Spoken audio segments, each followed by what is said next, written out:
Shri Shri Shri doctor Shivakumara ಸ್ವಾಮೀಜಿಯವರನ್ನ ಸ್ಮರಿಸ್ತಾ ವೇದಿಕೆ ಮೇಲೆ ಆಸೀನರಾಗಿರ್ತಕ್ಕಂಥ ನಮ್ಮ ಸಿದ್ಧಲಿಂಗ ಮಹಾಸ್ವಾಮೀಜಿಗಳಿಗೂ ಕೂಡ ನಮಸ್ತಾ, ನಮ್ಮ ಪ್ರಾಂಶುಪಾಲರಿಗೂ ಕೂಡ ನಮಸ್ತಾ. ತುಮಕೂರಿನಲ್ಲಿ ನಮ್ಮ ಸಿದ್ಧಗಂಗಾ ಮಠದಲ್ಲಿ ಸಾಯಂಕಾಲದ ಈ ಒಂದು ಪ್ರಾರ್ಥನೆಯ ವೇಳೆಯಲ್ಲಿ ನಡೀತಿರುವಂತಹ ಈ ಒಂದು ಕಾರ್ಯಕ್ರಮದಲ್ಲಿ ಪುಟ್ಟ ಪುಟ್ಟ ಕಣ್ಗಳಲ್ಲಿ ವಿಶಾಲವಾಗಿರೋ ಮನಸ್ಸಿಂದ ನನ್ನನ್ನು ನೋಡ್ತಿರುವಂತಹ ಎಲ್ಲ ದೇಶದ ಭವಿಷ್ಯದ ಮಕ್ಕಳಿಗೆ ನಾನು ಮಾಡುವಂತಹ ನಮಸ್ಕಾರಗಳು.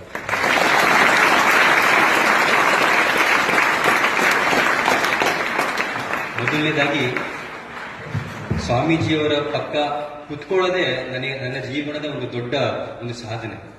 ಬಿಕಾಸ್ ಅಂಥ ಒಬ್ಬ ಮಹನೀಯ ವ್ಯಕ್ತಿತ್ವ ಇಡೀ ನಮ್ಮ ದೇಶದಲ್ಲಿ ಇಷ್ಟೊಂದು ಸಾವಿರಾರು ಮಕ್ಕಳಿಗೆ ಉಚಿತ ಶಿಕ್ಷಣ ದಾಸೋಹ, ತ್ರಿವಿಧ ದಾಸೋಹಿಗಳು ಅಂತ ಕರೀತಾರೆ.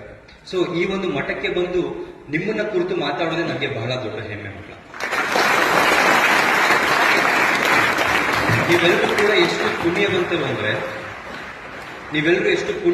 ಅಂದ್ರೆ ದೇಶದಲ್ಲಿ ಬಹಳಷ್ಟು ಕಡೆ ದುಡ್ಡು ಕೊಟ್ರೆ ಒಳ್ಳೆ ಶಿಕ್ಷಣ ಸಿಕ್ಬಿಡುತ್ತೆ. ಬಟ್ ಒಳ್ಳೆ ಶಿಕ್ಷಣ ಜೊತೆಗೆ ನೀವೆಲ್ಲ ಎಷ್ಟು ಚೆನ್ನಾಗಿ ನೀವೇ ಬಂದು ಇಷ್ಟು ಶಿಸ್ತಾಗಿ ಕೂತಿದ್ದೀರಾ. ಈ ಶಿಸ್ತು ಭಾರತದ ಸಂಸ್ಕೃತಿ ಮತ್ತು ಆ ಒಂದು ಸಂಸ್ಕಾರ, ಇದು ಎಷ್ಟು ದುಡ್ಡು ಕೊಟ್ಟರು ಕೂಡ ನಿಮ್ಗೆ ಸಿಗೋದಿಲ್ಲ. ಅದನ್ನ ನಿಮ್ಗೆ ಉಚಿತವಾಗಿ ನಾನು ಮನಸ್ಫೂರ್ತಿಯಾಗಿ ಓಪನ್ ಆಗಿ ಹೇಳೋದಕ್ಕೆ ಇಷ್ಟಪಡ್ತೀನಿ. ನೀವೆಲ್ಲ ಪ್ರೇಯರ್ ಮಾಡ್ತಿರ್ಬೇಕಾದ್ರೆ ನನಗೆ ಕಣ್ಣಲ್ಲಿ ನೀರು ಬಂದ್ಬಿಡ್ತು. ಬಿಕಾಸ್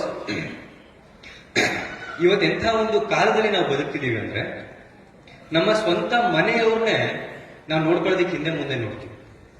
ಒಂದು ಸಣ್ಣ ಒಂದು ಆರ್ಥಿಕವಾಗಿರುವಂತಹ ಸಮಸ್ಯೆ ಮನೆಯಲ್ಲಿ ಬಂದ್ಬಿಟ್ರೆ ಅಣ್ಣ ತಮ್ಮಂದಿರ ಮಧ್ಯೆ ಜಗಳ ಶುರು ಆಗ್ಬಿಡುತ್ತೆ. ತಂದೆ ತಾಯಿನ ಮನೆಯಿಂದ ಹೊರಗಡೆ ಹಾಕ್ಬಿಡ್ತಾರೆ. ಆ ತರದ ಒಂದು ಸಮಾಜ ಇವತ್ತು ನಿರ್ಮಾಣ ಆಗಿದೆ. ನಮ್ಮವರಂತೂ ಅಂತ ಒಪ್ಕೊಳ್ಳದೇ ಇರುವಂತಹ ಈ ಒಂದು ಸಮಾಜದಲ್ಲಿ ನಮ್ಮ ಸಿದ್ಧಲಿಂಗ ಸ್ವಾಮೀಜಿಯವರಾಗಿರ್ಬೋದು, ನಮ್ಮ ಶಿವಕುಮಾರ ಸ್ವಾಮೀಜಿಯವರಾಗಿರ್ಬೋದು, ಈ ಒಂದು ಸಿದ್ಧಗಂಗಾ ಮಠ ಆಗಿರ್ಬೋದು, ಈ ಮಠದ ಕೆಳಗಿರುವಂತಹ ಪ್ರತಿಯೊಬ್ಬ ಮಕ್ಕಳು, ಈ ಒಂದು ಸಮಾಜ ಎಲ್ಲರೂ ಕೂಡ ನಮ್ಮವರೇ ಅಂತ ಒಪ್ಕೊಂಡು ನಿಮಗೆ ಎಲ್ಲೂ ಕೂಡ ಒಂದಿಷ್ಟು ಕುಂದು ಕೊರತೆಗಳಾಗದೇ ರೀತಿ ನಿಮಗೆ ಶಿಕ್ಷಣವನ್ನ, ನಿಮಗೆ ದಾಸೋಹವನ್ನ ಮಾಡ್ತಿದ್ದಾರಲ್ಲ. ನಾನು ಶಿವಕುಮಾರ ಸ್ವಾಮೀಜಿಯವರ ಬಗ್ಗೆ ನಾನು ಓದ್ಬೇಕಾದ್ರೆ ಒಂದಷ್ಟು ವಿಚಾರಗಳನ್ನು ತಿಳ್ಕೊಂಡಿದ್ದೆ. ನಾನು ಇಲ್ಲಿ ಮಾತ್ರ ಅಲ್ಲ, ನನ್ನ ಪ್ರತಿಯೊಂದು ಭಾಷಣದಲ್ಲೂ ಕೂಡ ಶಿವಕುಮಾರ ಸ್ವಾಮೀಜಿಯವರ ಬಗ್ಗೆ ನಾನು ಉಲ್ಲೇಖ ಮಾಡ್ತೀನಿ. ಬಿಕಾಸ್ ನಾವು ಬೇರೆ ಬೇರೆ ದೇಶದ ವಿಜ್ಞಾನಿಗಳ ಬಗ್ಗೆ ಅವ್ರ ಬಗ್ಗೆ ಮಾತಾಡೋದಕ್ಕಿಂತ ನಮ್ಮ ಮಣ್ಣಲ್ಲಿದ್ದಂತಹ ಒಬ್ಬ ದೇವತಾ ಮನುಷ್ಯರ ಬಗ್ಗೆ ಮಾತಾಡಿದಾಗ ಮಕ್ಕಳಿಗೆ ಬಹಳ ಬೇಗ ಅರ್ಥ ಆಗುತ್ತೆ. ಶಿವಕುಮಾರ ಸ್ವಾಮೀಜಿಯವರು ಇಲ್ಲಿನ ಮಕ್ಕಳಿಗೆ ದಾಸೋಹದ ಕೊರತೆ ಆಗಬಾರ್ದು ಅಂತ ಎತ್ತಿನ ಗಾಡಿಯಲ್ಲಿ ಹೋಗಿ ಎಲ್ಲಾ ಕಡೆ ದಾಸೋಹಗಳನ್ನ ಕಟ್ಟಿದ್ರು.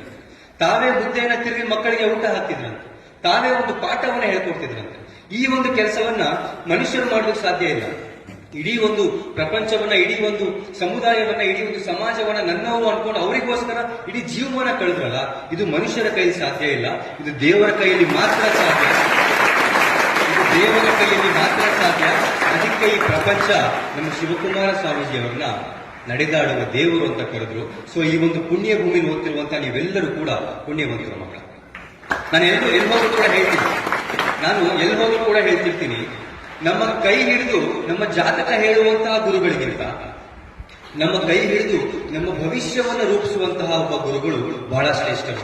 ಸೊ ಅಂತ ಲಕ್ಷಾಂತರ ಮಕ್ಕಳ ಕೈಯನ್ನು ಹಿಡಿದು ಅವರ ಒಂದು ಭವಿಷ್ಯವನ್ನು ರೂಪಿಸಿ ಇವತ್ತು ಭಾರತಕ್ಕೆ ಒಳ್ಳೆ ಒಳ್ಳೆ ಪ್ರಜೆಗಳನ್ನ, ಲಕ್ಷಾಂತರ ವಿದ್ಯಾವಂತ ಮಕ್ಕಳನ್ನ ಕೊಟ್ಟು ಈ ಸಮಾಜವನ್ನ ಕಟ್ಟಿರುವಂತಹ ಈ ಒಂದು ಮಠ ಬಹಳ ಒಂದು ಉನ್ನತ ಒಂದು ಹೆಸರನ್ನ ಹೊಂದಿದೆ ನಮ್ಮ ದೇಶದಲ್ಲಿ. ಸೊ ನಾನು ಈ ಒಂದು ಮಠಕ್ಕೆ ಬಂದು ಮಾತಾಡ್ತಾ ನನಗೆ ಮಕ್ಕಳ, ನೀವೆಲ್ಲರೂ ಕೂಡ ಕಥೆಗಳನ್ನ ಕೇಳ್ತೀರಲ್ಲ. ನಾನೊಂದು 2-3 ಕಥೆಗಳ ಮೂಲಕ ನಿಮ್ಗೆ ಒಂದಷ್ಟು ವಿಚಾರವನ್ನ ಹೇಳಿ ಸಂಕ್ಷಿಪ್ತವಾಗಿ ನಾನು ಭಾಷಣ ಮಾಡ್ತೀನಿ. ಇವತ್ತು ಮಠದಿಂದ ನೀವೆಲ್ಲರಿಗೂ ಕೂಡ ಶಿಕ್ಷಣ ಸಿಗ್ತಿರುತ್ತೆ. ನಾಳೆ ನೀವೆಲ್ಲರೂ ಕೂಡ ದೊಡ್ಡ ದೊಡ್ಡ ವ್ಯಕ್ತಿಗಳಾದ್ಮೇಲೆ ನಿಮ್ಮಿಂದ ಈ ಸಮಾಜಕ್ಕೆ ಏನಾದ್ರೂ ಒಂದು ಒಳ್ಳೆಯ ಸಹಾಯ, ಒಂದು ಒಳ್ಳೆಯ ಕಾರ್ಯ ಆಗುತ್ತೆ. ಆಗ ಇಲ್ಲಿ ಇಷ್ಟೊಂದು ಜ್ಯೋತಿಗಳನ್ನ ಸಿದ್ಧಗಂಗಾ ಮಠ ಇಲ್ಲಿ ಹಚ್ಚಿದೆ. ಈ ಜ್ಯೋತಿಗಳು ಬರೀ ಅವರ ಮನೆಗೆ ಬೆಳಗಾಗೋದಲ್ಲ, ಈ ದೇಶಕ್ಕೂ, ಈ ರಾಜ್ಯಕ್ಕೂ ಅಥವಾ ಈ ಜಿಲ್ಲೆಗೂ ಎಲ್ಲಾದ್ರೂ ಒಂದು ಸಮಸ್ಯೆಯನ್ನು ಬಗೆಹರಿಸುವಂತಹ ದೊಡ್ಡ ದೊಡ್ಡ ವ್ಯಕ್ತಿಗಳು ನೀವು ಆಗ್ಬೇಕು. ಯಾಕೆ ನಾವು ಒಬ್ರಿಗೊಬ್ರು ಸಹಾಯ ಮಾಡಬೇಕು ಅಂತ ಒಂದು ಕ್ಲಾಸ್ ರೂಮಲ್ಲಿ ಹೀಗೆ ಒಂದಷ್ಟು ಜನ ಮಕ್ಕಳನ್ನ ಅವರ ಕ್ಲಾಸ್ ಟೀಚರ್ ಸೇರಿಸ್ಬಿಟ್ಟು ಎಲ್ಲರ ಕೈಗೆ ಕೂಡ ಒಂದು ಬಲೂನ್ ಕೊಡ್ತಾರೆ. ಎಲ್ರು ಬಲೂನ್ ಊದಿ ಅಂತ ಎಲ್ರು ಊದ್ತಾರೆ. ಆ ಬಲೂನ್ ಕಟ್ಬಿಟ್ಟು ಅವರ ಇಡೀ ಕ್ಲಾಸ್ ರೂಮ್ ಆ ಬಲೂನ್ ಮಿಕ್ಸ್ ಮಾಡ್ಬಿಡ್ತಾರೆ, ಶಫಲ್ ಮಾಡ್ಬಿಡ್ತಾರೆ, ಎಲ್ಲ ಮಿಕ್ಸ್ ಆಗಿರ್ತಾರೆ. ಸೊ ಈಗ ಅದಕ್ಕೂ ಮುಂಚೆ ಅವ್ರ ಹೆಸರುಗಳನ್ನ ಬರೀರಿ ಅಂತ ಹೇಳಿರ್ತಾರೆ. ಅಂದ್ರೆ ನಿಮ್ಮ ಹೆಸರುಗಳನ್ನ ಬಲೂನ್ ಮೇಲೆ ಬರೀರಿ ಅಂತ ಹೇಳಿರ್ತಾರೆ. ಸೊ ಬಲೂನ್ ಮೇಲೆ ಅವ್ರ ಹೆಸರು ಬಂದು ಶಫಲ್ ಮಾಡ್ತಾರೆ. 10 ನಿಮಿಷ ಸಮಯ ಕೊಡ್ತೀನಿ, ನಿಮ್ಮ ಹೆಸರಿರುವಂತಹ ಬಲೂನ್ಗಳನ್ನ ಹುಡುಕಿ ಅಂತ ಹೇಳ್ತಾರೆ. 10 ನಿಮಿಷ ಎಲ್ಲರೂ ಕೂಡ ಹುಡುಕ್ತಾರೆ. ಯಾರು ಕೂಡ ಹೆಸರಿರುವಂತಹ ಬಲೂನ್ ಸಿಗೋದೇ ಇಲ್ಲ. ಸಿಕ್ಕರು ಒಬ್ಬರಿಗೆ ಮಾತ್ರ ಸಿಗುತ್ತೆ. 90% ಮಕ್ಕಳಿಗೆ ಅವ್ರ ಹೆಸರಿರುವಂತಹ ಬಲೂನ್ ಸಿಗೋದೇ ಇಲ್ಲ.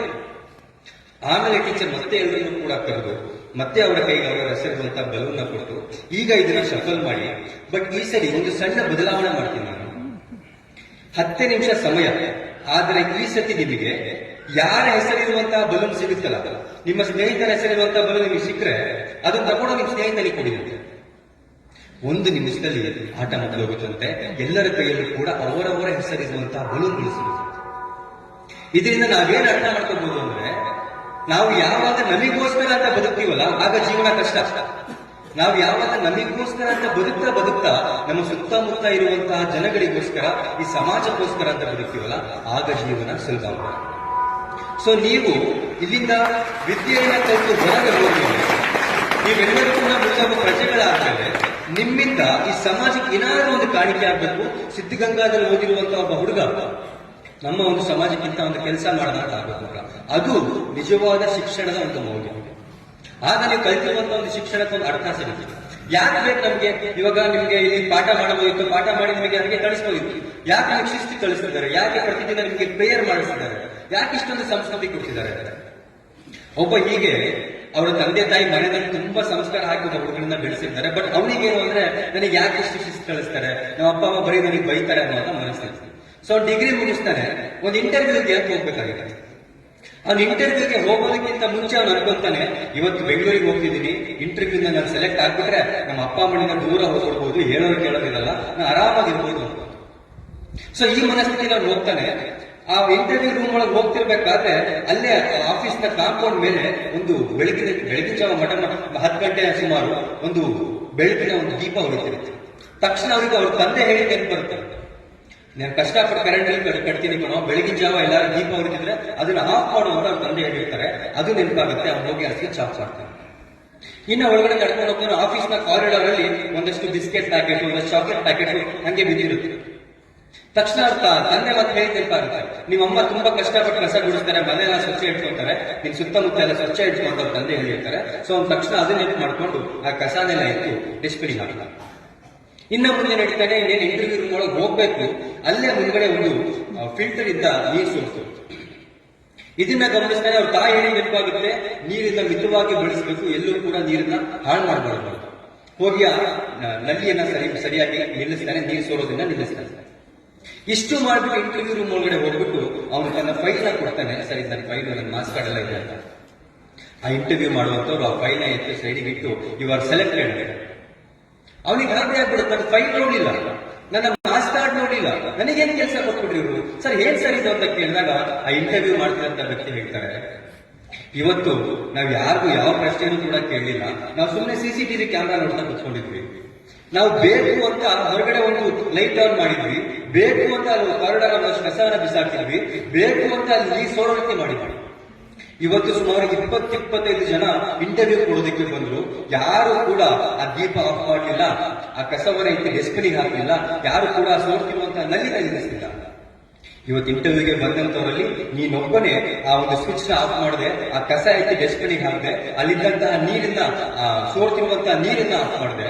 ಸೊ ಈ ಕಂಪನಿಗೆ ಸೇರೋದಕ್ಕಿಂತ ಮುಂಚೆನೆ ಇದು ನನ್ನ ಕಂಪನಿ ಅಂತ ಅನ್ಕೊಂಡು ಆ ಒಂದು ಮನೋಭಾವನೆ ಇಟ್ಕೊಂಡು ಬಂದಲ್ಲ, ಈ ಸಂಸ್ಕಾರಕ್ಕೆ ನಿನಗೆ ಕೆಲಸ ಕೊಡ್ತೀನಿ.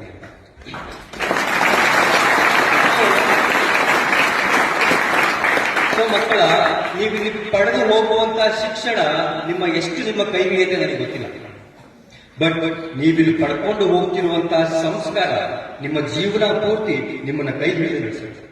ಆ ಸಂಸ್ಕಾರವೇ ನಿಮ್ಮ ಜೀವನದಲ್ಲಿ ಕಾಪಾಡುತ್ತೆ. ಆ ಸಂಸ್ಕಾರವೇ ನಿಮಗೆ ಒಂದು ಒಳ್ಳೆ ಹೆಸರು ತಂದು ಕೊಡುತ್ತೆ. ನೀವೆಲ್ಲರೂ ಕೂಡ ಒಳ್ಳೆ ವ್ಯಕ್ತಿಗಳಾಗ್ತಾರೆ, ದೇಶಭಕ್ತರಾಗ್ತಾರೆ. ಸೊ ಹಾಗಾಗಿ ನೀವು ಇಲ್ಲೇನ್ ಶಿಸ್ತನ್ನ ಕಲಿತಿದ್ದೀರಾ, ಇಲ್ಲೇನ್ ಸಂಸ್ಕಾರವನ್ನ ಕಲಿತೀರಾ, ಅದನ್ನ ಬೆಳೆಸ್ಕೊಂಡು ಹೋಗಿ, ಅದರಿಂದ ಇನ್ನೊಂದಷ್ಟು ಜನರಿಗೆ ಆ ಒಂದು ಸಂಸ್ಕಾರವನ್ನು ಹೊರಗಡೆ ಹೋಗಿ ಹೇಳ್ಬೇಕು. ಯಾಕೆ ನಾವು ಒಳ್ಳೆ ವ್ಯಕ್ತಿಗಳಾಗಿರಬೇಕು? ನಿಮಗೆ ಹೊರಗಡೆ ಸಮಾಜದಿಂದ ಹೊರಗಡೆ ಬಂದ್ರೆ ತುಂಬಾ ಜನ ಹೇಳ್ತಾರೆ ಒಳ್ಳೆಯವರಿಗೆ ಬೆಲೆ ಇಲ್ಲ, ಒಳ್ಳೆಯವರಿಗೆ ಕಾಲ ಇಲ್ಲ ಅಂತ. ಬಟ್ ಯಾರು ಏನೇ ಅಂದರೂ ಕೂಡ ನಮ್ಮಲ್ಲಿರುವಂತಹ ಒಳ್ಳೆತನವನ್ನು ನಾವು ಕಳ್ಕೋಬಾರ್ದು. ಯಾಕೆ? ಒಬ್ಬ ಒಂದು ಕೋಲ್ಡ್ ಸ್ಟೋರೇಜ್ ರೂಮ್, ಐಸ್, ನಿಮ್ಮೆಲ್ಲರೂ ಕೂಡ ಐಸ್ ಫ್ಯಾಕ್ಟರಿ ಗೊತ್ತಾ? ಆ ಐಸ್ ಫ್ಯಾಕ್ಟರಿನಲ್ಲಿ ಮೈನಸ್ ಟೆಂಪರೇಚರ್ ಇರುತ್ತೆ. ಅಲ್ಲಿ ದೊಡ್ಡ ದೊಡ್ಡ ಐಸ್ ಕ್ಯೂಬ್ಗಳನ್ನ ತಯಾರಿಸ್ತಾರೆ. ಸೊ ಐಸ್ ಫ್ಯಾಕ್ಟರಿಯಲ್ಲಿ ಒಬ್ಬ ಇಂಜಿನಿಯರ್ ಕೆಲಸ ಮಾಡ್ತಿರ್ತಾರೆ. 100 ಜನ ಇರ್ತಾರೆ, ಅದರ ಇಂಜಿನಿಯರ್ ಕೂಡ. ಸೊ ಆ ಇಂಜಿನಿಯರ್ ಒಂದು ದಿವಸ ಸಂಜೆ 5 ಗಂಟೆಗೆ ಮನೆಗೆ ಹೋಗ್ತಿರ್ಬೇಕಾದ್ರೆ ಆ ಐಸ್ ಫ್ಯಾಕ್ಟರಿಯ ಒಂದು ಕೋಣೆ ಒಳಗೆ ಹೋಗ್ತಾರೆ. ತುಂಬಾ ಟೆಂಪರೇಚರ್ ಕಡಿಮೆ ಇರುವಂತ, ತುಂಬಾ ಶೀತ ಇರುವಂತ ಒಂದು ಕೋಣೆ ಒಳಗೆ ಅವರಲ್ಲಿ ಏನೋ ಕೆಲಸ ಮಾಡ್ತಿರ್ಬೇಕಾದ್ರೆ ಹೊರಗಡೆಯಿಂದ ಡೋರ್ ಲಾಕ್ ಆಗುತ್ತೆ. ಗೊತ್ತಿಲ್ಲ ಯಾರು ಮಾಡಿದ್ರು, ಹೇಗಾಯ್ತು, ಡೋರ್ ಲಾಕ್ ಆಗುತ್ತೆ. ಒಳಗಡೆ ಎಷ್ಟು ಟೆಂಪರೇಚರ್ ಕಡಿಮೆ ಇದೆ ಅಂದ್ರೆ ಆ ಇಂಜಿನಿಯರ್ಗೆ ಗೊತ್ತಾಗುತ್ತೆ. ಇನ್ನು 1 ಗಂಟೆಯಲ್ಲಿ ನನಗೆ ಯಾರಾದ್ರೂ ಈ ರೂಮಿಂದ ಹೊರಗಡೆ ತೆಗೆದಿಲ್ಲ ಅಂದ್ರೆ ನಾನು ಸಾಯ್ತೀನಿ ಅಂತ ನನಗೆ ಗೊತ್ತಾಗುತ್ತೆ.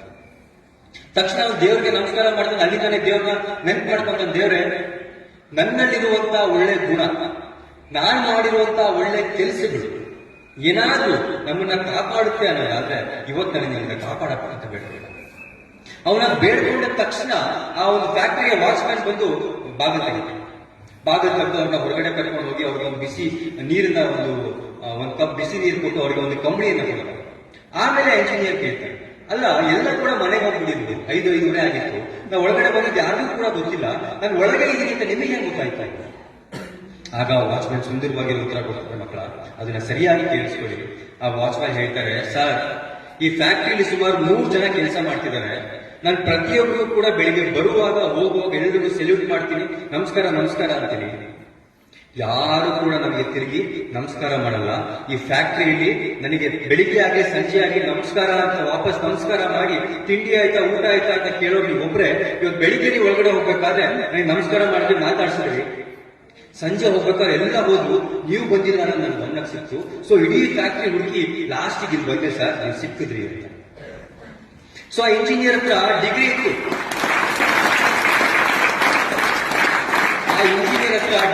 ಮಕ್ಕಳ. ಆ ಇಂಜಿನಿಯರ್ ಹತ್ರ ತೋಳ್ಬಲ ಇತ್ತು, ಬಟ್ ಆ ವಿರೋಧವನ್ನು ಕಾಪಾಡಿರಲಿಲ್ಲ. ಅವನು ಇನ್ನೊಬ್ಬರಿಗೆ ಕೊಡುವಂತಹ ಗೌರವ, ಅವನು ತನಗಿಂತ ಕೆಳಗಿರುವಂತಹ ವ್ಯಕ್ತಿಗೆ ಕೊಟ್ಟಂತಹ ಗೌರವ, ಆ ಸಂಸ್ಕಾರನೇ ಅವನ್ನ ಕಾಪಾಡ್ತು. ಸೊ ಹಾಗಾಗಿ ನಮ್ಮಲ್ಲಿರುವಂತಹ ಒಳ್ಳೆತನವನ್ನ ಯಾವಾಗಲೂ ಕೂಡ ನಾವು ಕಳ್ಕೊಳ್ತೀವಿ. ಕಡೆಯದಾಗಿ ಶಿಕ್ಷಣ ಯಾಕಷ್ಟು ಮುಖ್ಯ ಆಗುತ್ತೆ ನಮ್ಮ ಜೀವನದಲ್ಲಿ ಶಿಕ್ಷಣ. ಒಂದು ದಿವಸ ವಿಷ್ಣು ದೇವರು ಮತ್ತೆ ಸರಸ್ವತಿ ದೇವರು ಕೂತಿರ್ತಾರೆ, ಅಲ್ಲಿ ಲಕ್ಷ್ಮೀ ಮಾತೆ ಬರ್ತಾರೆ. ಸೊ ಅವರಿಬ್ಬರಿಗೂ ಕೂಡ ವಿಷ್ಣು ದೇವರು ಒಂದು ವರವನ್ನ ಕೊಡ್ತಾರೆ. ಮೊದಲು ಲಕ್ಷ್ಮೀ ಮಾತೆಗೆ ಒಂದು ವರವನ್ನ ಕೊಡ್ತಾರೆ, ನೋಡಮ್ಮ ಲಕ್ಷ್ಮೀ ಮಾತೆ, ನಿನ್ನನ್ನ ಯಾರು ಬೇಕಾದ್ರೂ ಹೇಗೆ ಬೇಕಾದ್ರೂ ಈಸಿಯಾಗಿ ನಿನ್ನ ಒಲಿಸ್ಕೋಬಹುದು, ಬಟ್ ಒಂದು ಷರತ್ತು, ನಾನು ಮನಸ್ಸು ಮಾಡಿದ್ರೆ ನಿನ್ನಲ್ಲಿಂದ ಯಾವಾಗ ಬೇಕಾದ್ರೂ ಕಿತ್ಕೋತೀವಿ. ಆದ್ರೆ ಸರಸ್ವತಿ ಮಾತೆ ಒಂದು ವರವನ್ನ ಕೊಡ್ತಾರಂತೆ. ಸರಸ್ವತಿ ಮಾತೆ, ನಿನ್ನನ್ನು ಯಾರು ಸ್ವಲ್ಪ ಒಲಿಸ್ಕೊಳಕ್ಕಾಗಲ್ಲ, ನಿನ್ನನ್ನು ಒಲಿಸ್ಕೋಬೇಕು ಅಂದ್ರೆ ಶ್ರದ್ಧೆ ಇರಬೇಕು, ಭಕ್ತಿ ಇರಬೇಕು, ಏಕಾಗ್ರತೆ ಇರಬೇಕು, ತುಂಬಾ ಕಷ್ಟ ಪಡಬೇಕಾಗುತ್ತೆ. ಬಟ್ ಒಂದು ಸಲಿ ಕಷ್ಟಪಟ್ಟು ನಿನ್ನ ಒಲಿಸ್ಕೊಂಡ್ಬಿಟ್ರೆ ನಾನೇ ಮನಸ್ಸು ಮಾಡೋದು ಕೂಡ ನಿನ್ನ ನಾಡಿಂದ ಕಿತ್ಕೊಳ್ಳಕ್ಕಾಗಲ್ಲ. ನಾವು ನಮ್ಮ ಜೀವನದಲ್ಲಿ ಮಾಡಿರುವಂತಹ ದುಡ್ಡು ಆಸ್ತಿ ನಾವು ಕಳ್ಕೋಬಹುದು ಮಕ್ಕಳು, ಬಟ್ ನೀವು ನಿಮ್ಮ ಜೀವನದಲ್ಲಿ ಪಡ್ಕೊಳ್ತಿರುವಂತಹ ಜ್ಞಾನ ಏನಿದೆ ಅದನ್ನ ಯಾರು ಕಿತ್ಕೊಳ್ಳಕ್ಕಾಗಲ್ಲ. ಸೊ ಹಾಗಾಗಿ ಆ ಜ್ಞಾನ ಪಡೆಯುವಂತಹ ಸಂದರ್ಭದಲ್ಲಿ, ಆ ಜ್ಞಾನವನ್ನ ಪಡ್ಕೊಳ್ಳುವಂತಹ ಸಂದರ್ಭದಲ್ಲಿ ಏಕಾಗ್ರತೆಯಿಂದ ನಿಮ್ಮ ಜ್ಞಾನವನ್ನು ಪಡ್ಕೊಳ್ಳಿ. ಯಾರಿಗೂ ಗೊತ್ತು ನಿಮ್ಮಲ್ಲಿ ಎಷ್ಟು ಜನ ಅಬ್ದುಲ್ ಕಲಾಂ ಇದ್ದಾರೆ, ಎಷ್ಟು ಜನ ವಿಶ್ವೇಶ್ವರಯ್ಯ ಇದ್ದಾರೆ. ಸೊ ಹಾಗಾಗಿ ನಿಮ್ಮನ್ನ ನೀವು ಯಾವತ್ತೂ ಕೂಡ ಡಿಗ್ರೇಡ್ ಮಾಡ್ಕೊಬೇಡಿ. ನೀವೆಲ್ಲ ತುಂಬಾ ಬಡ ಕುಟುಂಬದಿಂದ ಬಂದಿದ್ದೀರಾ, ಹಳ್ಳಿಗಳಿಂದ ಬಂದಿದ್ದೀರಾ. ನೆನ್ಪಿಟ್ಕೊಳ್ಳಿ, ತುಂಬಾ ಜನ ನಿಮಗೆ ಹೇಳ್ತಾರೆ ಬಡವರು ಏನು ಮಾಡೋಕ್ಕಾಗಲ್ಲ ಅಂತ. ಇವತ್ತು ದೇಶ ನಡೆಸ್ತಿರುವಂತಹ ಎಷ್ಟು IPS ಆಫೀಸರ್ಗಳು, IAS ಆಫೀಸರ್ಗಳು, ಸೈಂಟಿಸ್ಟ್ಗಳು ಎಲ್ಲರೂ ಕೂಡ ಬಡ ಕುಟುಂಬದಿಂದಾನೇ ಬಂದಿರೋದು. ಸೊ ನೀವು ಶಿಕ್ಷಣವನ್ನ ಯಾವತ್ತೂ ಕೂಡ ನೆಗ್ಲೆಕ್ಟ್ ಮಾಡಿದ್ರೆ ಅದನ್ನ ಸರಿಯಾಗಿ ನಡೆಸ್ಕೊಳ್ಬೋದು.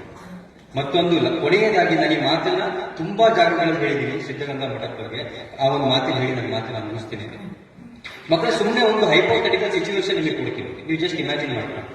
ನಾವು ನಿಮಗೆ ತುಮಕೂರಲ್ಲಿ ನಡ್ಕೊಂಡು ಹೋಗ್ತಿರ್ತೀವಿ, ನಮ್ಮ ಮುಂದೆ ಅಂಬಾನಿ ಮತ್ತೆ ಅದಾನಿ ಸಿಕ್ತಿರ್ತಾರೆ. ಗೊತ್ತಾ ನಿಮ್ಗೆ ಅಂಬಾನಿ ಯಾರು ಅಂತ? ಗೊತ್ತು. ಸೊ ಅವ್ರು ಸಿಕ್ಕಿದ ತಕ್ಷಣ ನಾವು ಅವ್ರಿಗೆ ನಮಸ್ಕಾರ ಅಂತ ಹೇಳ್ತೀವಿ, ಅವ್ರು ನನಗೆ ನಮಸ್ಕಾರ ಅಂತ ಹೇಳ್ತಾರೆ. ಯಾಕೆ? ನಮಗೆ ಗೊತ್ತು ಅವ್ರು ತುಂಬಾ ಶ್ರೀಮಂತ ಅಂತ. ಅದು ನಮ್ಮ ದೇಶದಲ್ಲಿ ದುಡ್ಡಿಗೆ ಮತ್ತೆ ಹಣಕ್ಕಿರುವಂತಹ ತಾಕತ್ತು. ಸೊ ಈಗ ಅದೇ ಶ್ರೀಮಂತ ವ್ಯಕ್ತಿಗಳು ನಮ್ಮ ದೇಶದ ಪ್ರಧಾನಿಗಳನ್ನು ಭೇಟಿಯಾಗ್ತಾರೆ. ಸೊ ಈಗ ಆ ಶ್ರೀಮಂತ ಪ್ರಧಾನಿಗಳಿಗೆ ನಮಸ್ಕಾರ ಮಾಡ್ತಾರೋ ಇಲ್ಲ ಪ್ರಧಾನಿಗಳು ಶ್ರೀಮಂತರಿಗೆ ನಮಸ್ಕಾರ ಮಾಡ್ತಾರೋ? ಆ ಶ್ರೀಮಂತ ಪ್ರಧಾನಮಂತ್ರಿಗಳಿಗೆ ನಮಸ್ಕಾರ ಮಾಡ್ತಾರೆ. ಅದು ಈ ದೇಶದಲ್ಲಿ ಅಧಿಕಾರಕ್ಕಿರುವಂತಹ ತಾಕತ್ತು ಮಕ್ಕಳ. ಬಟ್ ಅದೇ ಈ ದೇಶದ ಪ್ರಧಾನಿಗಳು ನಮ್ಮ ಸಿದ್ಧಗಂಗಾ ಮಠಕ್ಕೆ ಬಂದಾಗ ಆ ಪ್ರಧಾನಿಗಳು ಕೂಡ ನಮ್ಮ ಶಿವಕುಮಾರ ಸ್ವಾಮೀಜಿಯವರ ಮುಂದೆ ತಲೆಬಾಗಿ ನಮಸ್ಕಾರ ಮಾಡ್ತಾರೆ. ಸೊ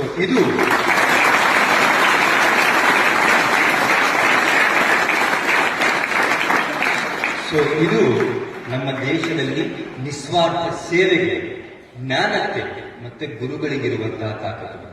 ಹೌದು, ದುಡ್ಡು ಬೇಕು, ಹೌದು, ಅಧಿಕಾರ ಬೇಕು, ಬಟ್ ಎಲ್ಲಕ್ಕಿಂತ ಮುಖ್ಯವಾಗಿ ಈ ದೇಶದಲ್ಲಿ ನಮಗೆ ಒಂದು ಸ್ಥಾನ ಸಿಗಬೇಕು, ನಮ್ಮ ದೇಶದಲ್ಲಿ ಜನಗಳು ನಮ್ಮನ್ನ ಪ್ರೀತಿಸಬೇಕು ಅಂದ್ರೆ ಬರೀ ದುಡ್ಡು ಅಧಿಕಾರ ಇದ್ರೆ ಸಾಕು.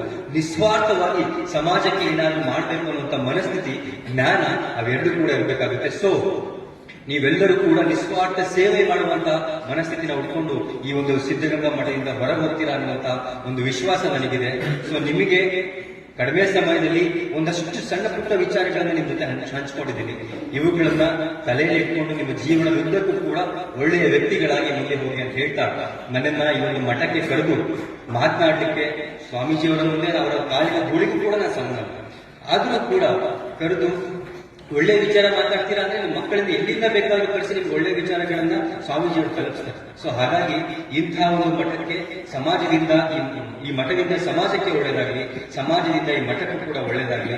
ನಾನು ಎಲ್ಲ ಇಲ್ಲಿರುವಂತಹ ಪ್ರತಿಯೊಬ್ಬರಿಗೂ ಕೂಡ ಶಿಷ್ಯ ಎಲ್ಲ ಮಕ್ಕಳಿಗಾಗಿರ್ಬೋದು, ಗುರುಗಳಿಗಾಗಿರ್ಬೋದು, ಸ್ವಾಮೀಜಿಯವರಿಗಾಗಿರ್ಬೋದು, ಪ್ರತಿಯೊಬ್ಬರು ಕೂಡ ವಂದಿಸ್ತಾ ಮನಸ್ಪೂರ್ವಕವಾಗಿ ವಂದಿಸ್ತಾ ನನ್ನ ಮಾತನ್ನ ಮುಗಿಸ್ತೀನಿ. ಜೈ ಶ್ರೀ